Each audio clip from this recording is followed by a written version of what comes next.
everyone. Hopefully I'm live. Oh gosh, that looks rather bouffanty. I've just put my hair in a ponytail because I've been working and just let it out, and that needs to be cut. Okay, that's something to do for another time. Hi everyone, welcome to the channel. It's another month. I can't believe it's May already.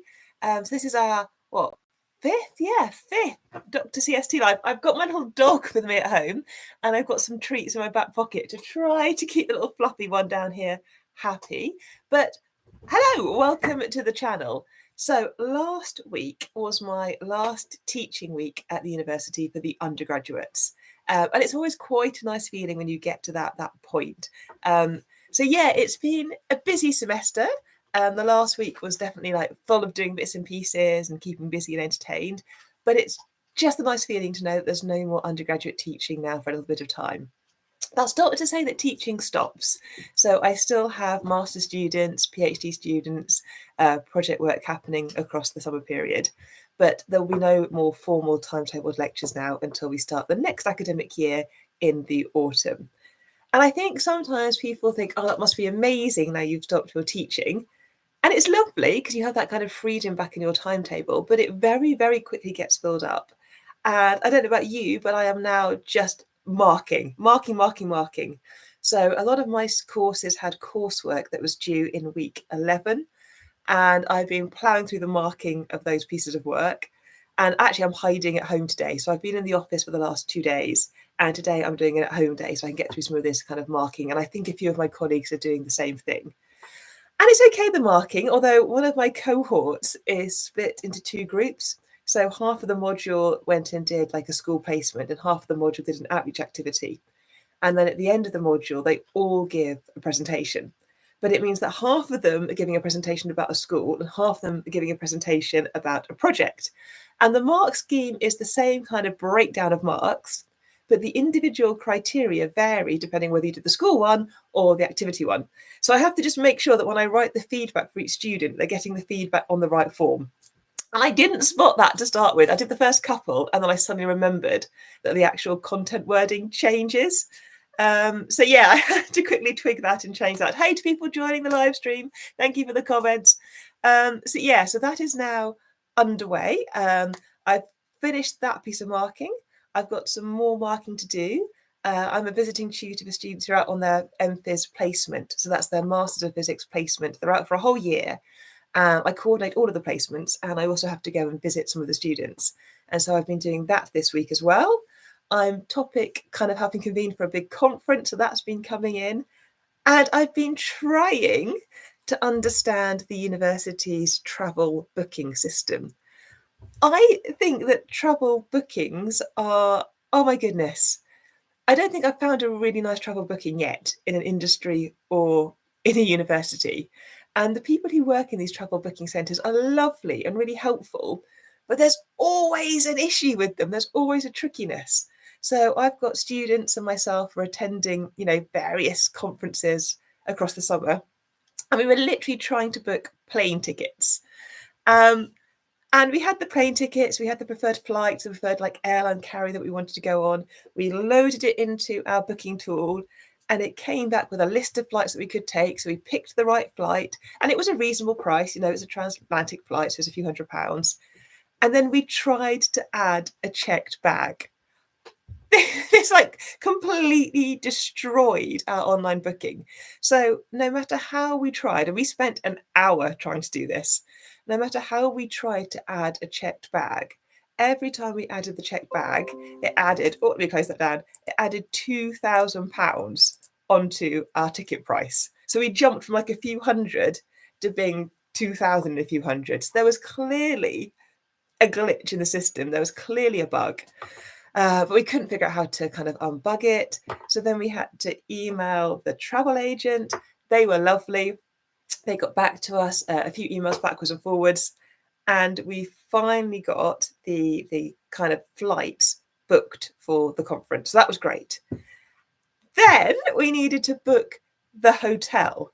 And I don't know if many of you, travel to these kind of conferences and these events. Hotel bookings for conferences quite often have a conference rate, which is great. It means that you get a discount if you're part of the kind of the conference organisation or part of the people attending the conference. But sometimes, depending on your travel, you want to arrive a day earlier than the conference starts, and sometimes the conference rate at the hotel doesn't include that day. So what you need to do then is book the hotel for the nights at the conference rate when it's available, and add the extra night or two on at the full kind of conference rate, or the full kind of hotel rate. Turns out that's really tricky, again, in our new booking tool. It's really hard, I think, for our booking agent, our travel agent, to book the accommodation at the conference rate, because it's something that you can access as the participant using your codes. So then there's more emails back to the hotels saying, can we have an invoice, please, for the conference rate for those nights plus the other nights? Then the hotels get very confused. Obviously, there's time differences involved. So they're emailing back at different times. It just takes a lot of time. And as I said, I've yet to find a really nice streamlined conference booking tool. I'm sure there must be one out there. And as I said, the people who do these things are lovely. It just is a bit fiddly. So there's all of that going on in the background, and that all just takes up time and kind of takes up time away from the research. But apart from that, we've now got the exam period. So for our undergraduate students, they now move into, I think it's the 3-week examination period. So obviously for our final year students, they're now tackling their final exams. And then we have our kind of earlier years doing their exams. Now, on my course, the first year doesn't actually count your overall degree mark. But if you want to stay on the integrated master's programme, you have to be averaging above a certain grade. So in that sense, it does matter what you're getting in that first year. And it shows in your transcript as well. So when you have your transcript of your results and you show it to your future employers, you'll see all the marks. But equally, that first year, by not counting towards the overall degree, takes, I think, a bit of the pressure off. When I went through it, my first year did count. And in some ways that was great, because I could bank like 10% in my first year. But in other ways, having that first year not count allows you to find, it allows you to find your feet at the university. So there's pros and cons and against for having that first year counting towards your degree mark. But in any case, students are now doing their exams. Just in the comments, the exam period is really exhausting. It really is. It's something that I think you do as a student, and it's really tough as a student, because obviously you're working hard for those exams, you're sitting the papers, you can have quite a few exams depending on how your university does it. When I did my studies, I had all my exams in the very end summer period from both of the terms, both of the semesters. So it went like I had like 8 modules worth of exams in one go. I think universities have sort of moved away from that a little bit, and now you get examined typically twice, once after like the first semester in January and once after the second semester, so the May-June time. And that reduces how many exams you have to take. But obviously, if you're a student, there's still a lot of exams to be sitting. All of our exams now are back in person. So you're back in the hall, your small little exam desk with your kind of your university identification next to you, your clear pencil case. If you're doing a STEM, so a science, technology, engineering, maths subject, you have restrictions on your calculator. So usually it's the clear pencil case and a very basic calculator that you can use. So I think there's quite a lot of pressure in just the whole exam environment. And obviously for our first years, this is only the second time they've been in this kind of exam period. For our third years and fourth years and our second years, they've been through it before, but obviously they're wanting to do kind of their best performances for these exams. So there's a lot of factors at play here. But equally, if you're the academic, you've set that exam paper.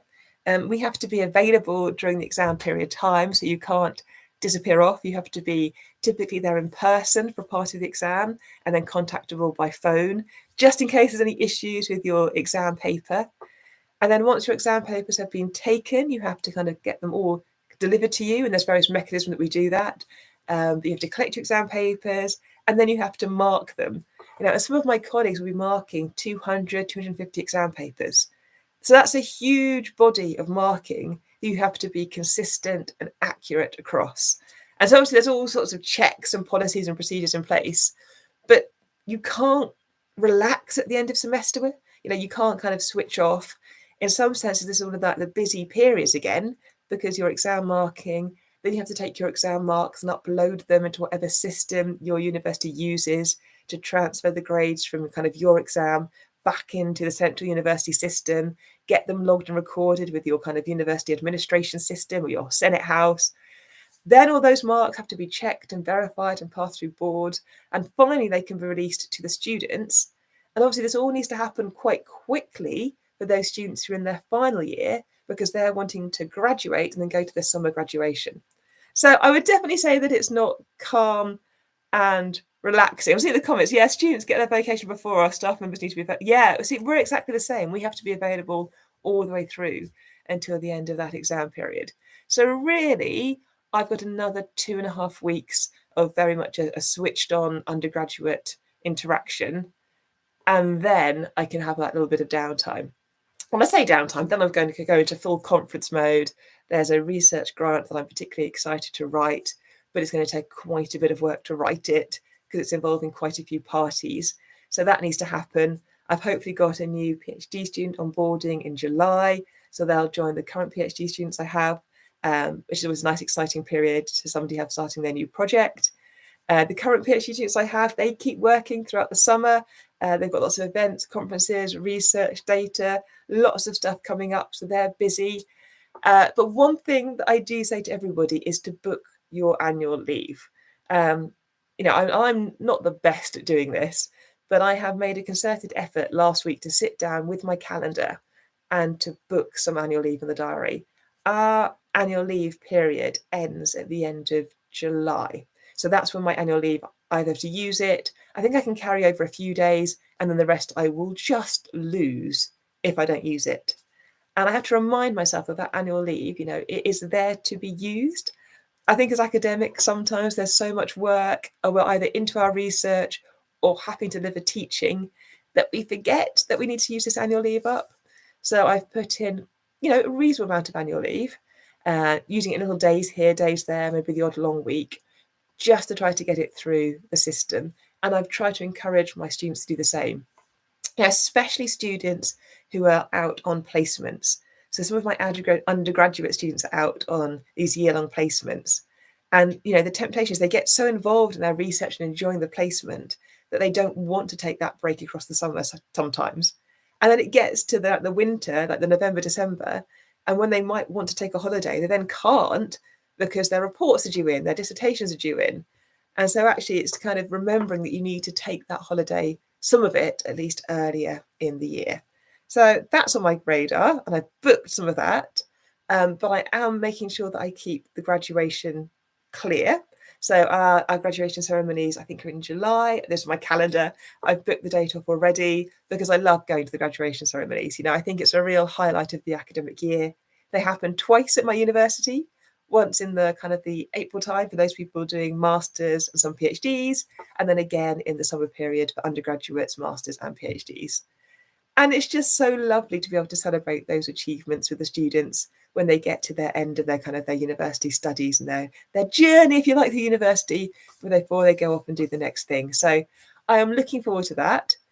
That said, I booked annual leave in my diary, and already I've had an invitation to go speak at a summer school for some PhD students, which is the same week as my annual leave week, and I'm going to juggle my annual leave week around so I can go and attend the summer school with these students. So, you have to be fairly kind of flexible, I think, and move some of the annual leave dates if you need to, but then also hold some of the annual leave dates so you actually get some holiday time. So that's it really at the moment. It's just this kind of busy wrapping up end of semester period. It's been a good semester. I've enjoyed it. We've had some good modules, some good classes. The students have been active and engaged on their projects that we've been running, so that's been really nice. My office, I'll try to do the next one actually in my office at work because it's remarkably tidy at the moment. So that's been a positive that I've not accumulated lots of paper and kind of like junky stuff, if you like, during the semester. I've stayed on top of it. So somebody in the comments said that when you have these sessions, you're not meant to like direct and promote your other products and all the rest of it. And I get that. But I'm going to put a plug in here for my podcast. So if you're into artificial intelligence, we've been running a podcast now, I guess, since the start, or before Christmas. We've still got episodes coming out until the summer. And it's just been really fascinating to talk to my colleagues about how they're using artificial intelligence or machine learning in their research. From the hospitality sector, does it have automatic bookings, online bookings, looking at how AI make your dog, your pet, live for longer? Does artificial intelligence affect the way that students might be tempted or be facilitated to cheat potentially? Looking at how AI can help you potentially connect with your brain and maybe enhance your ability, your cognitive ability to do tasks. It's cool, right? So I'm going to put a plug out. You've asked in the chat, right? So I can actually say what it is. So it's called Surrey Speaks Will AI, and it's available on Apple and Spotify. You just go to your Spotify, wherever you get your podcasts, type in Surrey Speaks Will AI, and the episodes will pop up. They're really short. They're under 15 minutes each. So if you're looking for a lunchtime snapshot on AI, Surrey Speaks Will AI podcast on Spotify or Apple. Oh, there you go. I'll end my plug there. That's the end of my my Surrey Speaks Spotify podcasting plug. So this afternoon I have more marking. So I'm going to tick that off the list. And then I want to start writing this research grant application. And it's one of those research grants that is a 2-stage process. So you have to start off by putting your initial application together, which is fairly short form. It's like, I think, 3 or 4 pages where you outline the proposal, the financial costings, and then send off your CV as well. And then those people who get through the first stage will move into the second stage, which is a much longer proposal. But the problem is that longer proposal is due when I'm back teaching again. So I won't have much time to write the longer proposal during the semester. So I need to write it now so that it is ready to go when that deadline comes around. Regardless of whether I make it through stage 1, I really do need that longer proposal ready. And actually, it's quite a useful thing to do, because even if I don't get through that stage 1, I'm hoping that I do, but if I don't get through that stage 1, I can use it for another application, hopefully, or tweak or adjust it into another research grant. And so I'm going to deliberately carve out time now in my diary moving forwards to prioritise that research work for myself, and also to continue to make sure I'm giving enough time to my PhD research students. Because, this summer period where they get access to the laboratories without the undergraduate students being present is often the time when they can really push forward with their own personal research as well. So I'm hoping for a really research-intensive summer, which I'm looking forward to. And gosh, I've already been nabbering on for 20 minutes. These sessions go so quickly. Let me know in the comments, either on the YouTube channel, on the comments under this video, how things are going for you. So are you teaching at a university? Are you working in another thing? Are you kind of coming to a kind of a study period? Let me know in the comments what's happening in your part of the world, where you're based. Thank you for the nice comments in the chat today. It's been really supportive. I can see people watching online, so that's lovely. These are recorded, so I know these times don't always work for everyone. So if the time doesn't work, hopefully you can watch the recording. I'm going to keep putting out a couple of videos every month that are pre-recorded. So again, do let me know if there's anything in particular you want to know about university life. At some point, maybe I'll dabble with the YouTube shorts. I haven't quite got there yet, but that could be something that I dabble with. But in the meantime, let me have some comments. Thank you very much for joining this session. Have a really, really good afternoon. And I'll see you, if not on the 15th, hopefully in the comments on one of the pre-recorded videos. We'll catch up soon, guys. Bye.